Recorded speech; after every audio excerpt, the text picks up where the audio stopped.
The Village Called Respite. Written by Carapace. Narrated by Equinox 3141. Chapter 2. We will be your guidelings. Changeling and pony alike stopped and waved to the new family, bidding welcome and asking that they please feel free to visit their practices any time before going back to their normal routines. Visitors were to be welcomed with open hooves and happy smiles, but not smothered. All should be comfortable walking the dirt paths of Respite. Estlin was almost bouncing rather than walking as they made their way down the main path, between rows of wooden cottages topped with twigs and leaves. By contrast, Surestroke's steps were a bit timid, and the little filly still kept her gaze firmly locked on the ground, only raising her eyes to glance at something on Aspire Estlin's face and acknowledge the sights and residents of Respite. The nerves were still there, rolling off of her in waves, almost forcing Estlin to taste them. How in love's name does Daddy deal with this? Her gaze flitted to warm welcome, her jaw nearly dropped at the sight of his cheery smile still in place as he chatted along with Drizzly and Skydancer, pausing to point out one of the residents every now and again. "And over there you'll see a few of the village guards. No, Skydancer, not there, there," he chuckled. "The armor makes it a bit difficult to see in the trees and bush, but if you look carefully you'll see Vigil and Staltworth hovering near those treetops with Thunder Herald." Drizzly raised a brow. "Seems like your guard likes darker colors. That a requirement for blending in?" "Well, we changelings are all geared towards disguising and such, so that helps us a bit. For our pony members, though, no, coat color doesn't really matter much. Thunder just happens to be as black as the storm clouds he helps push." "He works in weather, too?" Warm Welcome nodded. "Oh yes, he's a full-time guard, but he chips in whenever there's a need. You'll want to make friends with that one." Humming, Drizzly nodded, flicking her tongue. Estlin could taste the vaguely citrus bite of his piqued interest. At least he and Skydancer were taking to the village well. Aspire, however, seemed to take Surestroke's unease in stride, and just pressed on, babbling at a mile a minute. "That Sweet Treat's over there. She's the best baker in town. Ooh, she's got a sign up her triple chocolate cake." His tongue darted out, licking at his fangs. "Essie, we gotta stop by after school. If everyone else doesn't beat us to it," she grumbled playfully, flicking her tail. "You know half the class is going to race us over as soon as Mr. Abacus lets us out." "Shoot," he stomps a hoof. "Good point. We'll have to be quick. Anyway, Surestroke, you really gotta try her stuff sometime." Surestroke gave a stiff nod and a mumble of assent, her eyes again flitting towards something at the end of his muzzle. "Do we have syrup on our snouts?" Estlin made a show of looking away so she could quickly lick around the edges of her snout and cross her eyes to check the end. Nothing, not a drop of sugary sweet syrup. "Something in my teeth? I was sure I brushed well." It couldn't be helped. With a shrug, she turned back to the pair with a closed-lipped smile. "Oh, Surestroke, there's something you'd like." Nudging the filly, she pointed towards an earth pony walking around and inspecting a pile of logs. "The Woods Brothers craft store. They'll make just about anything, or even let us make stuff like bird feeders and little chairs." Surestroke flinched a bit at the contact, but at long last she lifted her head, those pretty blue eyes lit up. Subtly, Estlin opened her mouth and flicked her tongue. The smooth taste of happiness and a dash of spicy interest. Finally, something other than that rotten anxiety. But just as quickly as it came, Surestroke ducked her head and flattened her ears. Shy and nervous still. Drat. "With them watching," Warm added slyly. "They're quite adamant that no foal or nymph plays with their tools alone." "I would sure hope so. Just imagine the trouble we could have gotten into as foals, eh, Drizzly?" Skydancer bumped her hip against her husband's. Snorting, he bumped hers in return. "I don't have to, honey. I remember getting chased away from the Cloud Sculpting Guild." Estlin flicked her ears towards the adults. "Cloud sculpting?" she parroted in unison with Aspire. They stopped in their tracks, turning to face Drizzly and Skydancer. "What's that?" "Exactly as it sounds like," Skydancer replied. "It's how Pegasi buildings in Cloudsdale are made. We use our weather magic to mold and compress clouds, shaping them into houses, stadiums, anything you can dream of." Drizzly snickered. "Even cloud ball cannons, honey?" "Especially cloud ball cannons." Aspire furrowed his brows, wrinkling his muzzle as he tried to wrap his head around the idea. "One loves name's a cloud ball." The couple shared matching grins, their eyes gleaming with mischief. Skydancer chuckled darkly and raised a hoof as she made to answer his questions. "It's like a snowball."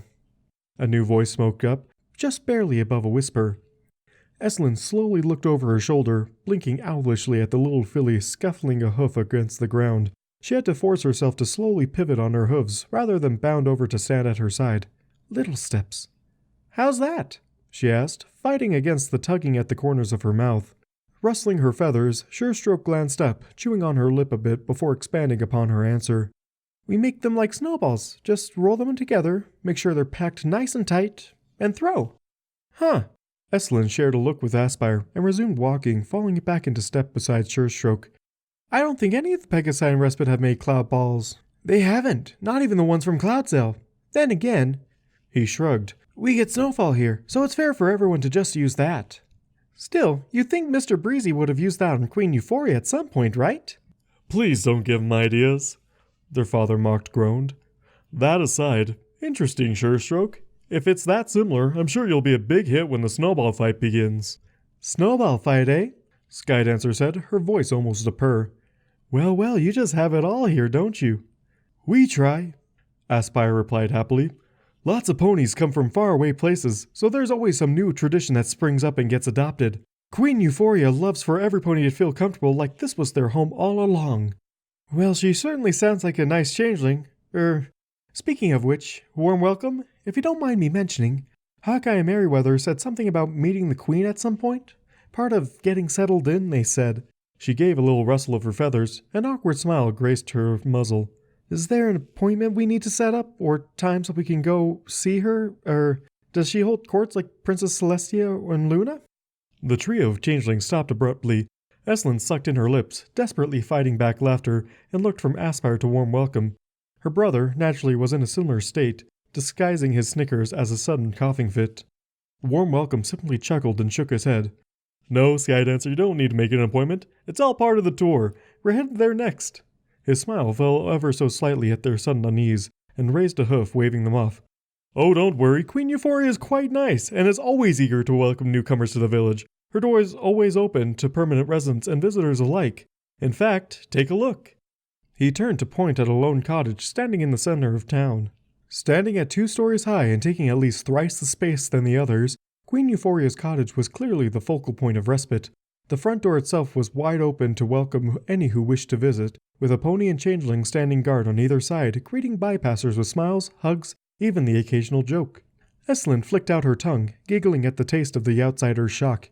Come on! She nudged Surestroke towards the Queen's house.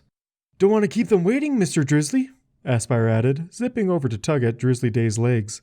Deep green magic encircled their ears. The nymphs yelped and released their charges at the sharp tweak of the tips, each clapping their hooves over their head. Dad! They cried in stereo. Don't dad me, you two. Pushing is rude, he said sternly, before turning to the Pegasi with an apologetic smile. Sorry, they do get a bit excited. As the group approached, the guards looked up, each grinning and giving a wave of their hooves. There you are, Warm, the young Pegasus called, his ears perked up happily. Sunlight glinted off the badge on his chest, a white circle with a red heart in the center, the mark of the Love-Giver Corps. Good morning, Tailwind, Warm greeted with a wry smile. We're not that late, are we? I thought we were here on time. Tailwind smiled and shook his head. Any longer and Queen Euphoria was going to send out a search party. Fleetwing here was going to see if you overslept. Youch! He clapped his hose over his ear, rubbing at the spot his partner lipped. Fleet? Ignore this one, Fleetwing said sternly. He'll pay for it once I get him off duty. Please go right in. Queen Euphoria is expecting you. Warm Welcome shook his head and chuckled. Of course. He stepped to the side and gestured towards the open door. After you, my friends. To call it court in a similar vein as what Princess Celestia and Luna held in their grand palace on Mount Canterhorn, receiving ponies on the throne room and looking down from their places on the dais, couldn't have been farther from the truth. Queen Euphoria's court was simply a rather large sitting room, outfitted with a rather large plush sofa. She laid on her stomach, horn alight with magic as she hovered a few papers before her muzzle and chatted with the pony seated with her. As always, she looked wonderful. Her carapace shined with the flickering candles, bound into a long ponytail by a golden wire, wreathed in tiny hearts. Estlin quirked a brow. Her gaze lingered on the top of her queen's head. No crown today. She must be feeling informal. Every now and again, she would tear herself away from reading to nuzzle a blue Pegasus stallion with a windswept mane and a tail of pure white, and exchange playful whispers with him, even daring to sneak a kiss. She glanced around the room in search of the house's other occupants, humming when she didn't see head nor tail of the rest of the Queen's entourage. They must have gotten an early start at their jobs today. Too bad. Morning Dew would have loved meeting Surestroke. There was a flash of confusion, mixed with surprise. Estlin blinked and glanced towards the newcomers, each of them seeming to regard the pair with varying degrees of surprise. She raised a brow, looking from Breezy to the Queen and back again. They'd walked past several couples of mixed species on the way up. It shouldn't be that much of a big deal. Or maybe it's that thing about open displays. They seem a bit thrown that she had a house instead of a castle. More and more curious, she mused, filing it away for later. Perhaps her dad could shed some light on the subject after things settled down.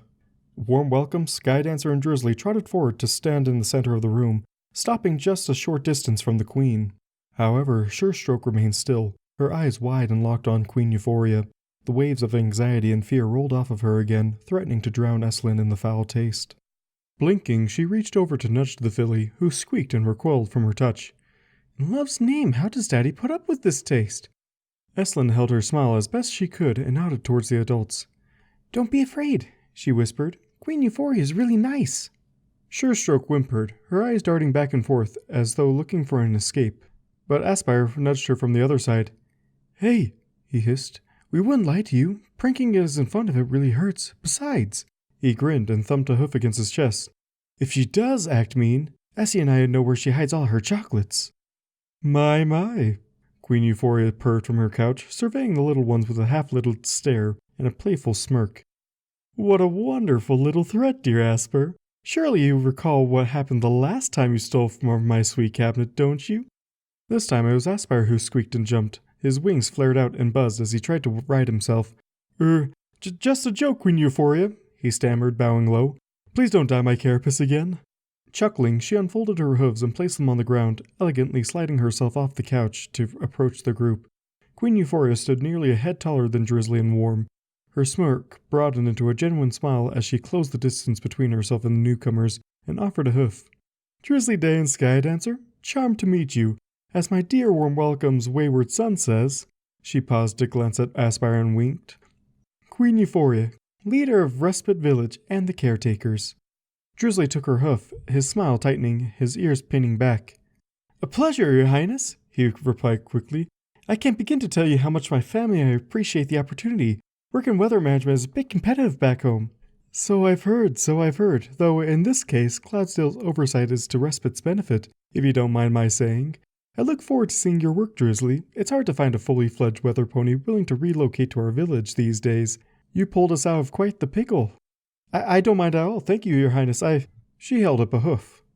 Please, just call me Euphoria. Unless we're in town meetings, I'd much prefer to get to know Drizzly Day the pony, my hopefully soon-to-be friend, than to get all tied up in titles.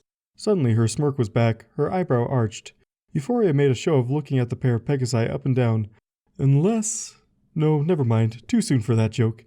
She shook her head, smiling at whatever quip she'd withheld as she moved to shake hooves with Skydancer. Ah, my husband's been waiting to meet you, Skydancer. He has? Skydancer's ears perked up, her eyes flitted to the Pegasus laying on the couch. Oh, you have no idea, my dear. Breezy's been over the moon about having a new flight instructor. With a snort, he hopped off the couch and landed nimbly on his hooves. No kiddin'. Herding all those little foals and organizing rehab lessons can be a hassle. He held out a hoof, grinning broadly. Cool breeze. I'm Fori's husband and the flight instructor / head of flight rehab. I can't thank you enough for taking the job here, Skydancer. If not for Surestroke's prior angst acting as sort of a counterbalance, the sudden swell of utter jubilation might have floored Estlin. The mare ruffled up her feathers and puffed out her chest. She was practically preening. Better to preen than be fearful, though. Her eyes darted to Surestroke. Estlin parted her lips and poked out her tongue. Just a tiny bit. Not as much fear, but still a touch of anxiety. Bitter, but not as muggy. Not to mention her positioning. She stood closer to Aspire, a result of his little jump a moment ago, but didn't recoil or glance towards his muzzle. She was focused on Queen Euphoria alone. Small victories? Estlin could only take a subtle step closer to rub her shoulder against Surestroke's. A flinch, but she didn't pull away entirely. Perhaps a little progress. But that wave of fear returned in full when Queen Euphoria turned her attention to Surestroke. Her ears perked up, she gave a bright smile, and bent her neck low so that she could meet the nervous filly at eye level. Hello, sweetie, she cooed. My, you're as cute as a button. What's your name? I'm Surestroke stammered, her eyes flitting from the wooden floor to Queen Euphoria's slitted eyes, to the end of her muzzle. She tilted her head to the side, her ears stood up straight.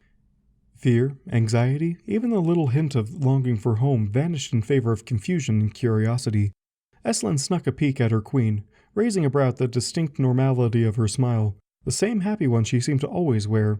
Though there was something just a tad off. but she couldn't quite put her hoof on it.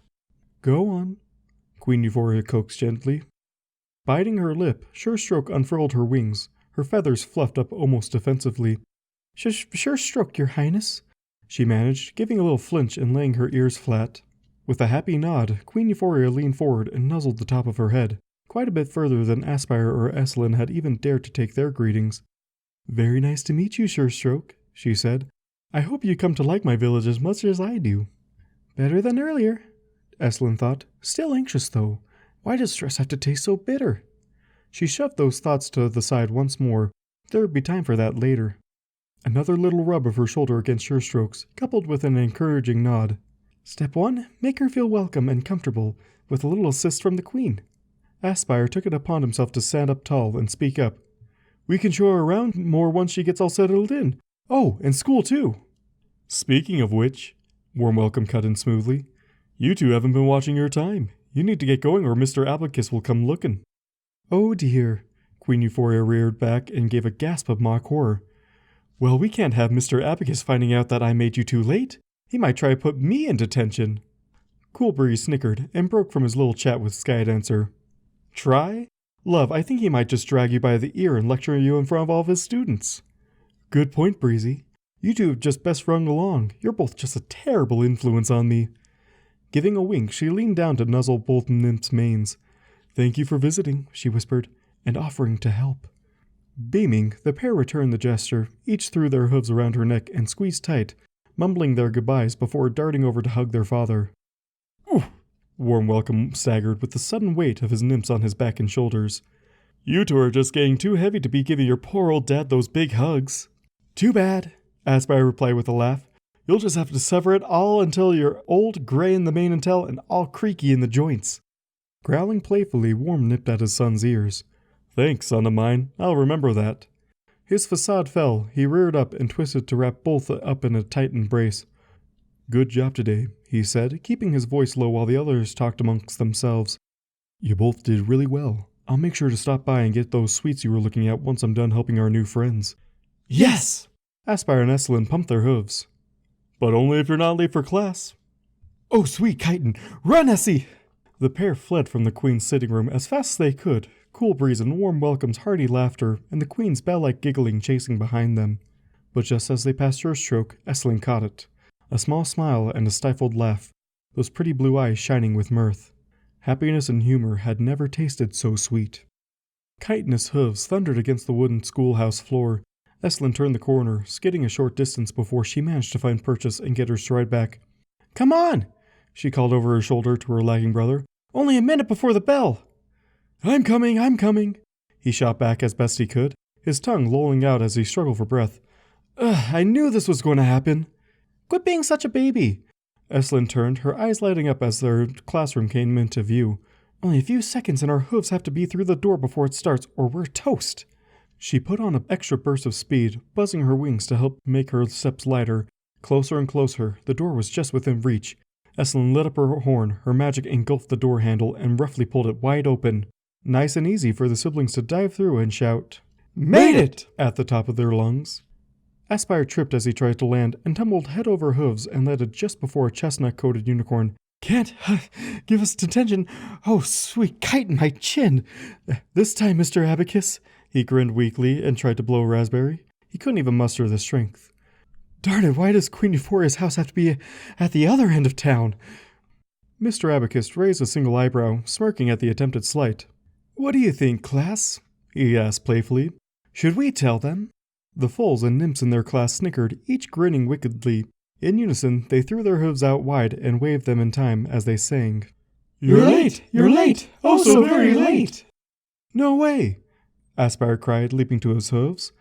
Klinger didn't ring the bell. We'd have heard her halfway across the marketplace with how loud he rings that thing.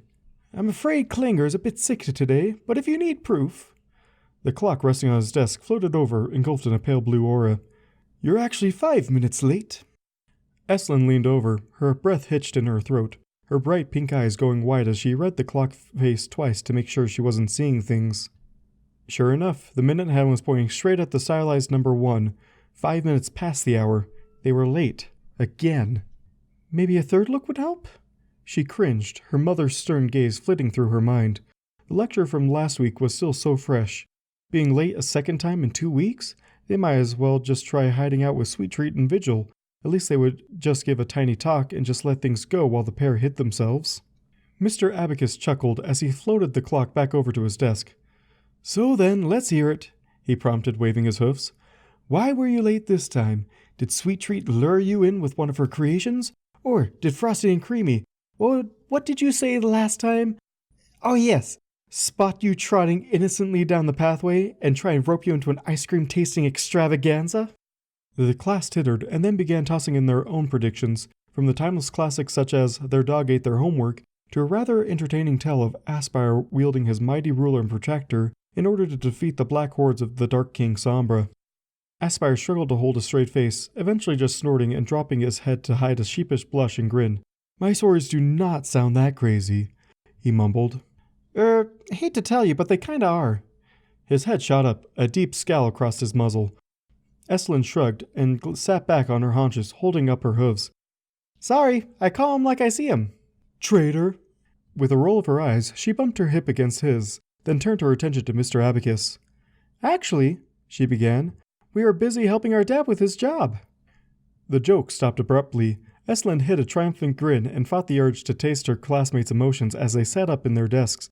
Even Mr. Abacus dropped his teasing smirk. Is that so? He asked, rubbing his chin in thought. I don't recall any scheduled welcoming committee events, though I'm not a part of it, so I don't pay much mind on school days. I probably missed it. Snickering, Aspire nodded. You did. That Pegasus family from Cloudsdale's moving in today. The one with the new weather team manager and Cool Breeze's new helper. Drizzly Day and Skydancer, you goof, Estlin added. Oh hush, it's not like they'd know their names already.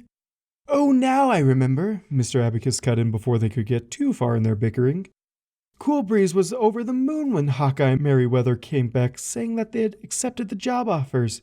They have a filly who will be joining us soon, I believe.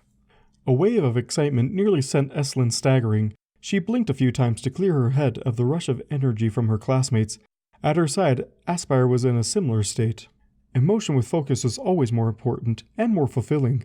Happiness, excitement, and love were always the best tasting, especially when someone directed it at the changeling feeding. She shook herself. Just had breakfast, don't be a glutton. Tempting though it was to clear out the bitter taste of Surestroke's anxiety, taking too much too quickly might make her sick. Or it'd get her drunk on the taste and start feeding non-stop. Definitely not good. After all, she was a caretaker, not one of the locusts. Even the mere thought of that hive made her shiver and abruptly clamp her lips shut. Best not to chance it. She could always ask for a sip or two later if anyone felt up for a trade. That's right, she said. Her name is Surestroke. We showed them around town and took them to meet the queen a little bit ago. All at once the class burst into chatter. What was she like? Is she nice? Funny? Is she a good flyer? She can be part of the cloud relays. Oh, forget about the cloud relays, Vector. You got plenty of members. What about baking? Does she like that? Or how about painting? Estlin glanced back and forth between them, opening her mouth to answer, but shutting abruptly each time one spoke up before she could get a word in edgewise. Hang on, wait a minute. Well, if you could just... Class! Mr. Abacus barked, his muzzle marred by a small frown.